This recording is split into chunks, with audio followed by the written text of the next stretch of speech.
Welcome to the Real Human Project. Our mission is to help people get to know each other better. I'm Pema, one of the founders of Real Human. This is our public podcast. It's where we shine a light on some of the real human stories recorded by our members. Our project is open to everyone, so please go to realhuman.io to record your episode. We would love to hear from you. Today we're getting to know Clint Dodson. Clint shares some incredible stories about his time at the United States Military Academy and his deployment in Afghanistan. He talks about leaving the military and becoming an entrepreneur. But my favorite part of all is the simple and profound advice he got from a wide receivers coach. I hope you enjoy getting to know Clint as much as I did. Now, I'll hand it over to our AI-powered host, Sam, and their interview with Clint Dodson. Why don't you tell me about the home and neighborhood you grew up in? I grew up in a neighborhood. It was called Applewood, which is in Fogelsville, Pennsylvania, which is near Allentown, Pennsylvania. So it's unique where I live in a sense where Allentown, I was like 15 minutes from the city. It's like the third biggest city in Pennsylvania. And then 15 minutes the other direction is like Amish. So it was quite a unique place to grow up, and also not far from the city. Philadelphia wasn't too far of a ride. New York City wasn't too far of a ride. So it had a suburban feel with farms not too far away and also cities not too far away. So it had like the best of all worlds in that sense. And I had a awesome neighborhood. I had a multitude of kids in and around my age to play with. So many a days on our bikes, roaming around the neighborhood, playing basketball, going to the pool, going to parks, playing in fields, spent most of it outside. And yeah, it was good. It was great. It sounds like you had a wonderful childhood in a neighborhood that offered the perfect blend of suburban and rural environments. Now, did you have siblings growing up? Were they older or younger than you? Yes, I did have a younger sister, 4 years younger than I. The dynamics were a little different, but not too different. We were both adopted. I was originally born in San Diego, and then we moved to Pennsylvania at a very young age. I think it's like 1 or 2. And then my sister was adopted from El Salvador. So a 4-person family, mom and dad, great environment, great neighborhood, and yeah, that's my siblings. Moving on, what did you decide to do after high school, and why was this a good fit for you at the time? I was fortunate enough to be accepted to the United States Military Academy at West Point. I was a recruited football player and baseball there, and I fell in love with the campus and all of its ideals. And it was a great experience and a great opportunity. It just checked all the boxes, and it was an environment and place where I fit in and I could excel. Now, focusing on your work life, what's the first job you had that's not on your resume? And what did you learn from that experience? After graduating West Point, you have a obligation to serve your country, and I was a platoon leader for an infantry platoon, and what an experience. I graduated shortly after September 11th, so we were a country at war, and then shortly after taking my platoon, we went to Afghanistan, where I had a lot of combat operations, high level stress environment where you're young. I don't know what I was, like 24, and you are put through the crucible and you're tested. You find out what you're made of, and it honestly, it gave me a lot of confidence for the rest of my life. I did some things, you're never taught. There's no school you went to, there's no diagram, no brochure. So you had to do a lot of learning and adjustments on the fly in order to successfully complete the mission, take care of your troops, and move on and get the job done. So I think it was a very stressful and unique early job that after executing it, provides the confidence to do basically anything later in your life. I really felt like after doing that I could do anything I wanted to. So yeah, I think that's a big influence. Changing gears, who's the most successful person you know? I look at success different from others, not necessarily monetary, more of an impact. Let's see, Jason Van Camp, a teammate of mine from West Point. He's written a couple books. He talks about being comfortable, being uncomfortable. He's a former special forces guy, and just basically, optimizing you and how to do so and helping others influence them. I was very fortunate going to West Point. There's a lot of amazing individuals who've done creative and unique things to help people all over the world. So yeah, that would be my most successful person. It sounds like you know some incredibly impactful individuals like Jason Van Camp who have made a difference in the world. Moving on, what's the bravest thing you've ever done? I think it would be buying a house, starting my family in Hawaii when I was transitioning out of the army. So I technically didn't have a job. I had no income, and I bought a house and basically set up tent pegs, if you will, on Oahu to start our life. I was fairly confident I'd find employment somewhere, but it was something my wife and I agreed upon, and this is where we wanted to start. And just kind of, it was probably a little more risky than most would be willing to take. So yeah, that's probably the bravest thing I've done. I mean, there's like military operational stuff I've done. I always look at that stuff as like just doing my job. So, some would say it's brave, but look, the dudes I was working with, 99% of us would do the same thing. So it's nothing out of the ordinary. Taking that leap of faith and starting your family in Hawaii without a guaranteed income definitely takes courage. Now, have you ever done something you wish you could erase? I don't think you'd be human if you didn't. So yes, Moving on, what is something you like about yourself? I will do anything for a friend, kind of a shirt off my back type, jump in front of a train for people I love and family, willing to make whatever sacrifices you need to help others, especially loved ones. So I just work really hard to help, support a family and give them the best life they have, the best future. It's clear that you have a strong determination and a heart full of love for your friends and family. Next, what is something about yourself you wish you could change? Sometimes my intensity is misguided. It could cause frustration with others, lack of patience, lack of understanding. I try to be empathetic, but I could definitely do better. Yeah, it's a blessing and a curse. I understand the intensity helps with some things, but I think it's negative with others. I wish I was more loving. I'm probably not the most romantic person. I'm kind of more of a X's and O's, bottom line type. I guess that might be where the mathematical process is. But yeah, I wish I was a little more, yeah, sure, romantic and less intense, a little more understanding. It's understandable that you sometimes struggle with patience and empathy. Now take someone close to you and tell me about the first time you met. My wife, well, I guess there's a second meeting. I think that would probably be more appropriate. We knew each other in high school, and I think we may have met some event or something through school, but we kind of lost touch. And I was at West Point my junior year. In between my junior and senior year, I was doing a summer program. I was rehabbing my knee. I had just recently had knee surgery. And my wife at the time was at Kutztown. And in the summer, we went to a reggae festival unknowingly in Allentown, Music Fest. I think Ziggy Marley was playing. And I ran into her. And there was definitely a spark.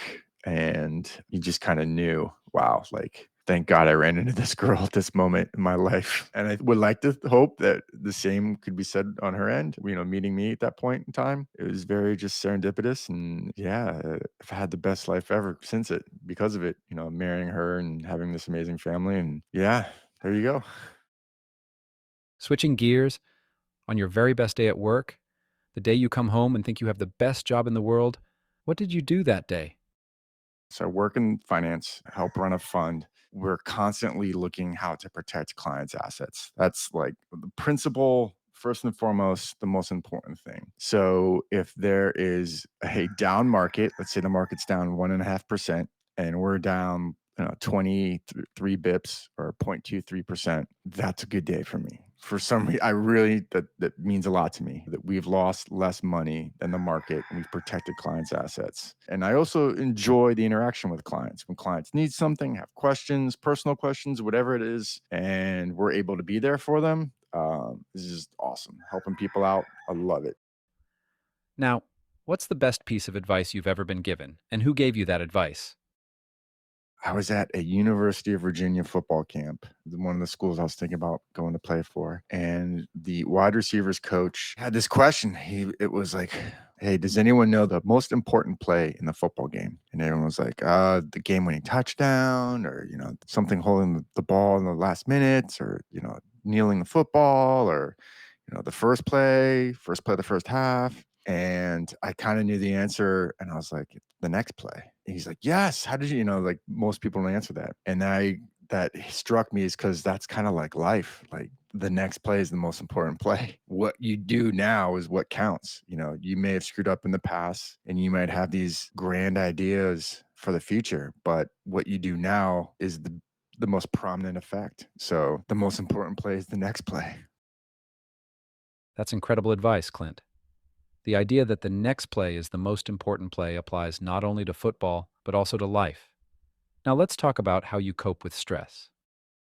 I cope with stress through activity. I like to work out a lot. So it's either run, lift weights, push ups, pull ups, surf. I tend to like to push my body, and that stress helps relieve other stress, if you will. I also feel like it prepares you for stress. I've always wanted to be the tip of the spear, do the toughest thing, play the hardest role, army, ranger, football, finance, everything I've done in life, I've tried to be the best. So throughout those desires, they're all stressful situations. So I think I cope with stress because I've coped with stress before, and you overcome it. All tough things eventually come to an end. But in general, I cope with stress through physical activity. It's great to hear that you find relief from stress through physical activity, Clint. Now let's talk about luck. Can you tell me about a time you got really, really lucky? Yeah, my entire life, I think, is luck.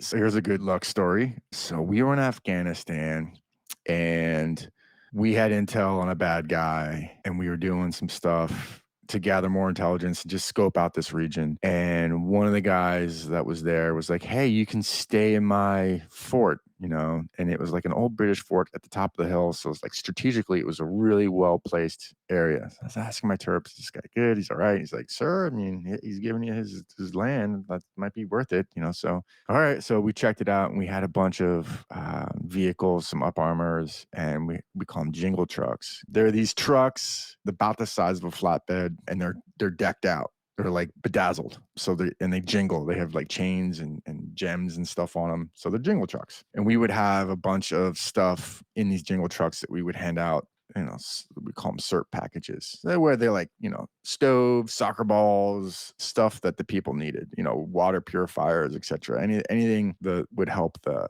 populace. So as we're coming into this fort, we spend the night, we come in, bring in all the jingle trucks, and there's like a roof to the gate where you come in. It was like a ceiling, and up armors get through really easy. And the jingle trucks are like scraping to get through. Like the top of the trucks are scraping the top of the ceiling, and it was kind of a pain. So while they're scraping, we're trying to figure out how do we get them through. So I'm a larger guy. So I'm jumping up and down on the front bumper of these jingle trucks with my weight.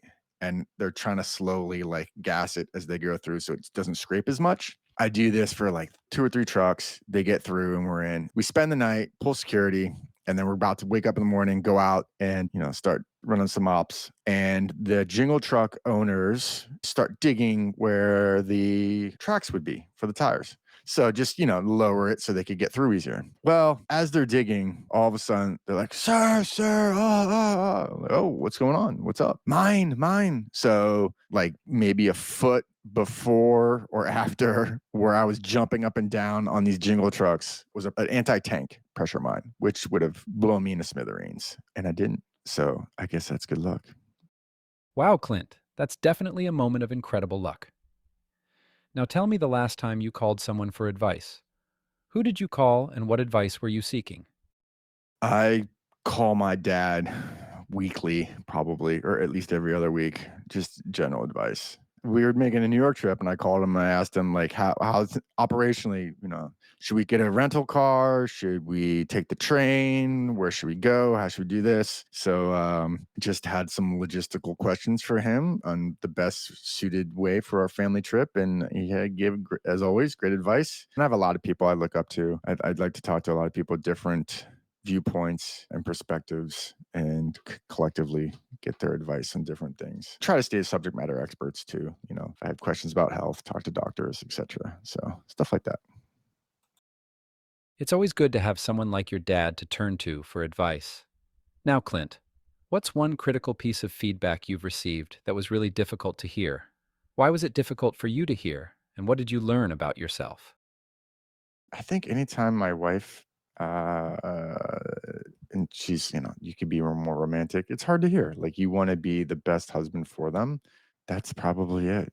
Just trying to be a better husband for my wife, better father for my kids, and any shortcomings, like you self internalize. You realize certain things you could have done better, and then when they express things, like, hey, this is bothering me. I mean, I do take it personally. It hurts. I feel like I'm failing them. I can understand how that feedback would be difficult, Clint. We all have areas we want to improve in our relationships. Now, tell me about a moment that was a real turning point in your life, regardless of whether you realized it at the time.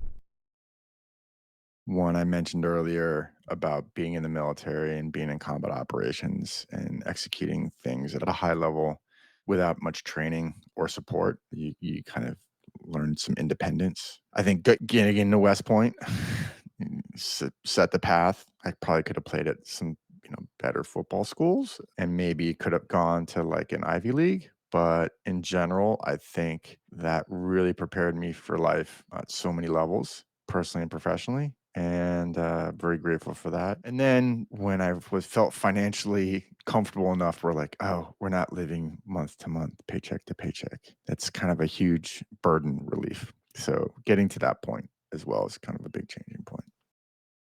Next, I have some rapid fire questions for you, Clint. Try to answer with one word or two. Here comes the first question. Cake or ice cream? Ice cream, hands down, love it. Early bird or night owl? Early bird. Like to go to bed early, like to wake up early, trying to get more sleep as I get older. Now, what's an irrational fear you have? Failure. Next, what's your favorite thing you've bought this year? It's not for me. It's for my daughter. She's about to drive, and she's a great kid, super driven, great grades, an athlete. So we got her a Volkswagen Bug, like a 2007, and she absolutely loves it. And the joy it brings her, it's a good purchase. So my daughter's VW Bug. Thank you so much for being on the show today, Clint. People will love hearing the stories you've shared. This is a public podcast, so it's only as good as the people who are willing to participate. If you would like to take part, go to realhuman.io to record your own episode. We can't wait to hear from you. This is Sam, and you have been listening to the Real Human Project. Goodbye.